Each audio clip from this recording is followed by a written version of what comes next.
அவ்யக்த முரளி 1/5/1984 அவ்யக்த பாப்தாதா மதுபன். இன்றைய முரளியின் தலைப்பு விஸ்தாரத்தில் சாரத்தின் அழகு. பாப்தாதா விஸ்தாரத்தையும் பார்த்து கொண்டிருக்கிறாங்க மற்றும் விஸ்தாரத்தில் சார சொரூப குழந்தைகளையும் பார்த்துட்டு இருக்கிறாங்க.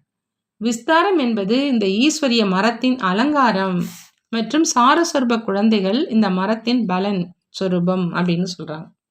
விஸ்தாரம் என்பது இந்த ஈஸ்வரிய மரத்தின் அலங்காரம் மற்றும் சாரஸ்வரூப குழந்தைகள் இந்த மரத்தினுடைய பலன், அதாவது பழம், அதனுடைய சொரூபம் அப்படின்னு பாபா சொல்றாங்க. விஸ்தாரம் என்பது எப்பொழுதும் விதவிதமான ரூபத்துல இருக்குது. மேலும் விதவிதமான சொரூபத்தினுடைய அலங்காரம் நன்றா இருக்குது. விதவிதமான அலங்காரம் மரத்துக்கு இன்னும் அழகாக இருக்குது. ஆனா சாரஸ்வரூபத்தினுடைய பலன் சக்திசாலியாக இருக்குது. விஸ்தாரத்தை பார்த்து சதா குஷி அடைகிறாங்க. மேலும் பலனை பார்த்து சக்திசாலி ஆவதற்கான நல் விருப்பம் வைக்கிறாங்க. பாப்தாதாவும் விஸ்தாரத்துக்கு நடுவுல சாரத்தை பார்த்துட்டு இருந்தாங்க. விஸ்தாரத்தில் சாரம் எவ்வளவு அழகாக இருக்குது. இதிலும் அனைவரும் அனுபவசாலிகள். சாரத்தினுடைய சதவீதம் மற்றும் விஸ்தாரத்தினுடைய சதவிகிதம் இரண்டிலும் எவ்வளவு வித்தியாசம் ஏற்பட்டிருக்கு. இதையோ தெரிந்திருக்கீங்கள் தான் இல்லையா அப்படின்னு பாபா கேட்குறாங்க. விஸ்தாரத்தினுடைய விசேஷத்தன்மை தனிப்பட்டது. மேலும் விஸ்தாரமும் அவசியம் அப்படின்னு பாபா சொல்றாங்க. ஆனா முக்கிய சாரஸ்வரூபம் பழம், அதாவது பலன். ஆகினால பாப்தாதா இரண்டையும் பார்த்து மகிழ்ச்சி அடைகிறாங்க. விஸ்தாரம் என்ற இலைகளின் மீது அன்பு இருக்குது, மலர்களின் மீதும் அன்பு இருக்குது, பழங்களின் மீதும் அன்பு இருக்குது. ஆகினால பாப்தாதாவுக்கு குழந்தைகளுக்கு சமமாக சேவாதாரியாக ஆகி சந்திப்பதற்கு வந்தே தீர வேண்டி இருக்குது. எதுவரை சமமாக ஆகலையோ அதுவரை சாக்கார சந்திப்பை கொண்டாட முடியாது. விஸ்தார சொருப ஆத்மாக்களாக இருந்தாலும் சரி, சாரஸ்வரூப ஆத்மாக்களாக இருந்தாலும் சரி, இருவருமே பாபானுடையவராக ஆகியிருக்கிறாங்க, அதாவது குழந்தைகளாக ஆகியிருக்கிறாங்க. ஆகையினால பாபாவுக்கு அனைத்து வரிசைக்கரமாக குழந்தைகளினுடைய சந்திப்பினுடைய பாவனைக்கான பலனை கொடுத்தே ஆக வேண்டி இருக்குது. எப்போ பக்தர்களுக்கு கூட பக்திக்கான பலன் அல்ப காலத்துக்கு பிராப்தி ஆகுதோ அப்போ குழந்தைகளுக்கான அதிகாரம் குழந்தைகளுக்கு அவசியம் பிராப்தி ஆகுதுன்னு சொல்றாங்க. இன்று முரளி நடத்த வரல, யாரெல்லாம் வெகு தூரத்திலிருந்து வந்திருக்கிறாங்களோ அவர்களுடன் சந்திப்பை கொண்டாடுவதற்கான வாக்குறுதி நிறைவேற்ற வந்திருக்கிறாங்க. சிலர் அன்போடு சந்திக்கிறாங்க, சிலர் ஞானத்தின் ஆதாரத்தில் சந்திக்கிறாங்க, சிலர் சமமான சொரூபத்தில் சந்திக்கிறாங்க. ஆனால் பாபாவுக்கோ அனைவரையும் சந்தித்தே ஆக வேண்டியிருக்குது. இன்று அனைத்து பக்கத்துல இருந்தும் வந்திருக்கிற குழந்தைகளின் சிறப்பு அம்சங்களை பார்த்துட்டு இருந்தாங்க. ஒன்று, டெல்லியின் சிறப்பு அம்சத்தை பார்த்து கொண்டு இருந்தாங்க. சேவை தொடங்கிய முதல் இடமாகும். மேலும் ஆதியிலும் கூட சேவாதாரிகளின் சேவைக்கான துவக்கத்துக்காக யமுனை நதிக்கரை தான் கிடைச்சது. ஜமுனா நதிக்கரை ஓரம் சென்று சேவை செஞ்சீங்கள் தான் இல்லையா? சேவையினுடைய விதை கூட டெல்லியில் ஜமுனா நதிக்கரையில் ஆரம்பமாகுது. மற்றும் ராஜ்யத்தினுடைய மாளிகை கூட ஜமுனா நதிக்கரையில் தான் இருக்கும். ஆகையினால கோபி வல்லபர் கோபியர்கள் கூடவே யமுனா நதிக்கரையும் பாடப்பட்டிருக்குது. பாப்தாதா ஸ்தாபனையின் அந்த சக்திசாலி குழந்தைகளினுடைய டிவியை பார்த்து கொண்டிருந்தாங்க.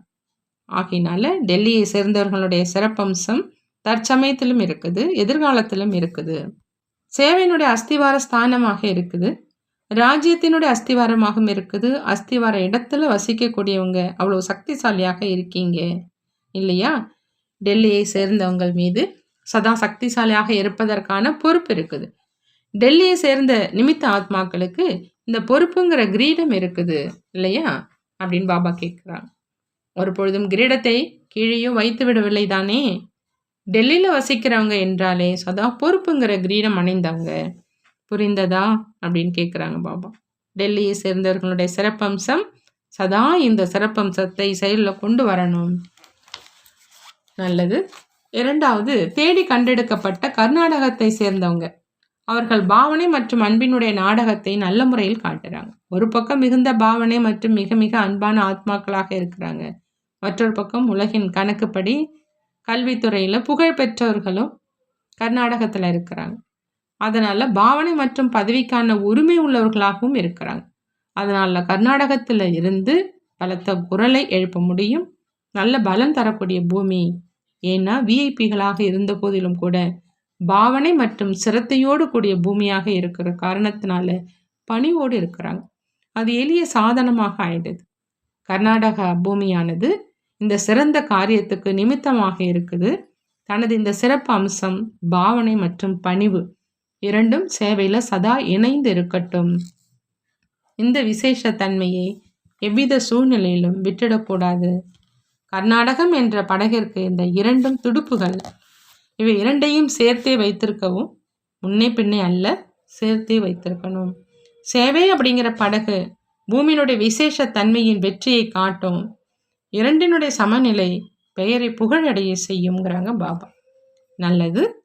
சதா தன்னை சார சொரூபமாக, அதாவது பலன் சொரூபமாக ஆக்கக்கூடிய, சதா சார சொரூபத்தில் நிலைத்திருந்து பிறரையும் சார ஸ்திதியில் நிலைக்க வைக்கக்கூடிய, சதா சக்திசாலியான ஆத்மா, சக்திசாலி நினைவு சொரூப, சக்திசாலி சேவாதாரி, அப்படிப்பட்ட சமமான சொரூபத்தில் சந்திப்பை கொண்டாடக்கூடிய உயர்ந்த ஆத்மாக்களுக்கு பாப்தாதாவினுடைய அன்பு நினைவுகள் மற்றும் நமஸ்காரம் செய்கிறாங்க.